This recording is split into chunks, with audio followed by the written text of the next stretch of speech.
Stranger Things Season 4. It's a Netflix original series created by the Duffer Brothers. First and foremost, let's give a shout out to the writers, because if we don't do so here on the Spun Today Podcast, who will?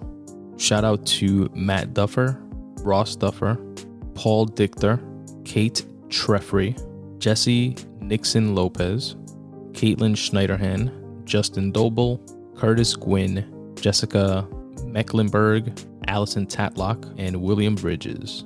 Shout out to all the writers. Now, this latest season, we had to wait a minute for. Season 3 came out in 2019. That means we've been waiting 3 years for this one to come out. And it definitely didn't disappoint. It was a good season. Really good season. And it's the penultimate season. Season 5 is going to be the series finale. But for those of you who don't know, let me give you the official synopsis of the show. When a young boy vanishes, a small town uncovers a mystery involving secret experiments, terrifying supernatural forces, and one strange little girl. Then specific to season 4 is darkness returns to Hawkins just in time for spring break, igniting fresh terror, disturbing memories, and an ominous new threat.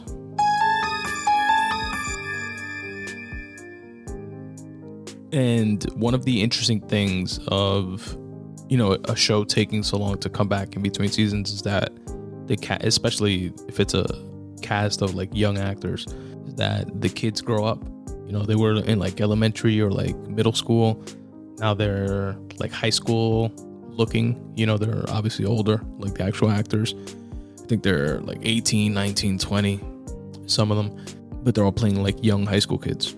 Or like younger, like freshman, sophomore, high school kids. But it's definitely a big gap in between seasons, like they all hit like growth spurts, and it's kind of funny and interesting to see.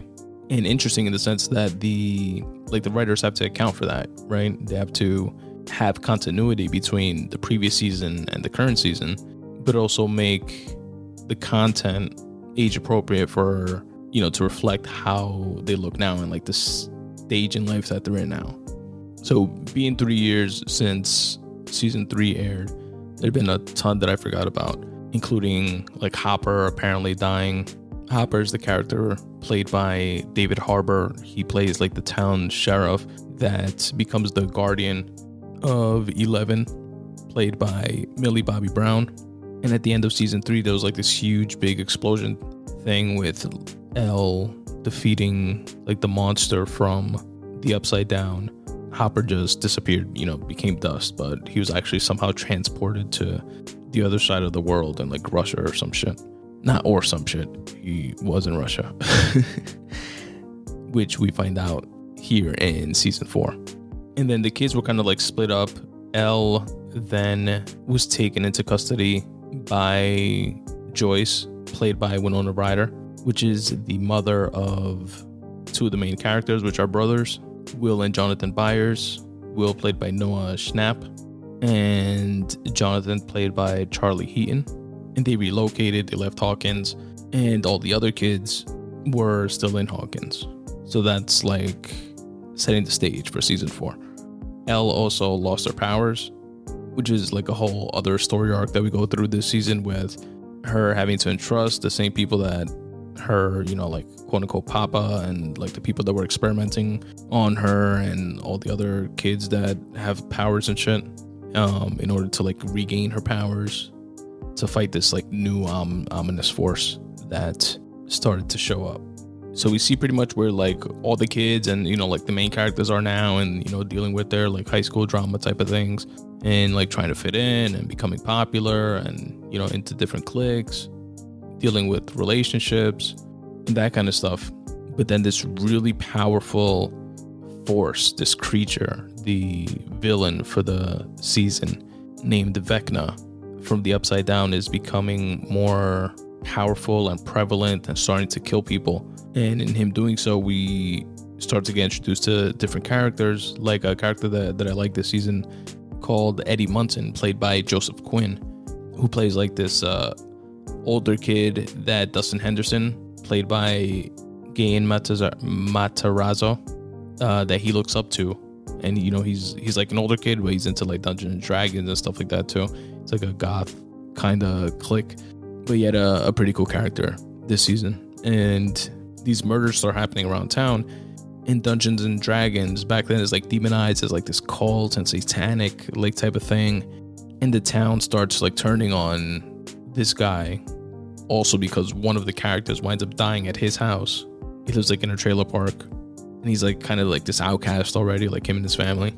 So it was like easy for the town to like peg it on him. But this murder happens, and one of the stories throughout the season is, the main character, a group of kids trying to prove this guy's innocence while he hides out and has like different, vigilantes and stuff from the town gunning for him, as well as the actual like cops and authorities looking for him to try to get these murders that continue to happen around town to stop.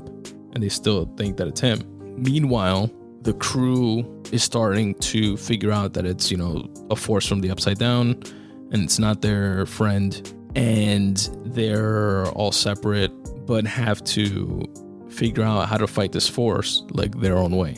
So Elle is dealing with trying to get her powers back. She has like Will and Jonathan, Dustin and Lucas Sinclair, played by Caleb McLaughlin, are in the town where like most of the shit is going on. Hopper is in Russia and gets word somehow to Joyce, Winona Ryder's character, that he actually is still alive.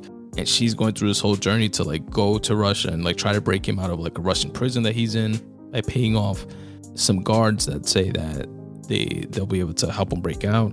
So there's a lot of different storylines going on, but like all converging on to the same goal of destroying Vecna. And they find out independently that Vecna is like a hive mind, and in this Russian prison they have like those like monster characters that they were like fighting in the previous seasons that look like dogs with like heads of like Venus flytrap flowers or whatever. So on that end, they're devising a plan to like fight and kill those.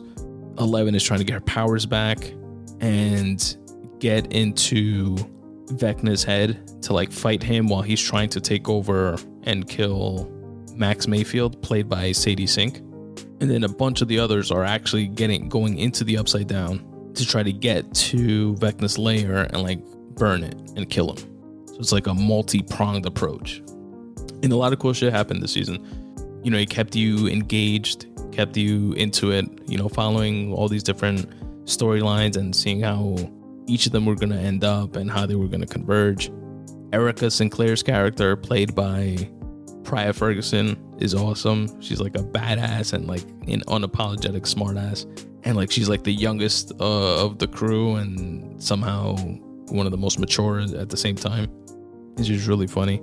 And there was a really cool fight scene in the Upside Down with Steve Harrington's character, played by Joe Keery, and like fighting off the birds, these like flying pterodactyl kind of like bat bird things that were part of like this hive mind.